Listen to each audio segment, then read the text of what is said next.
Tulo ka mga rock climbers ang patay human kini mga tagak gikan sa gikatkat nga 400 feet nga kabukiran sa North Cascades Mountains kini himutang sa Washington sa Estados Unidos. Usa sa mga climber naka-survive taliwa sa serious injury nga naangkon ini human kini naningkamot nga makalakaw ug makabalik sa sakyanan aron makapanawag og tabang. Nailhan ang survivor nga si Anton Check, 38 anyos, gingong nabiti kini sa mga PC helmet ug mga ekipo, hinungdan niya nasalbal kini sa posibleng kamatayon human kini matagak kauban mga higala sa nisgutang lugar. Nakaangkon pa gani kini og head trauma ug internal bleeding apan natabang radayon sa duol nga tambalanan, tinabangan sa lokal nga otoridad nga miresponde sa insidente.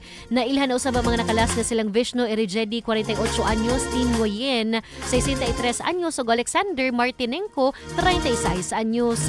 Nasayran nga nagkatkat ang mga rock climbers sa mga lugar sa dihang kalit lang nga nabuak ang usa ka bahin sa bato nga gikatkatan niini, hinungdan nga sila naligas ug nangatagak nga miresulta sa kamatayon sa tulo ka mga individual.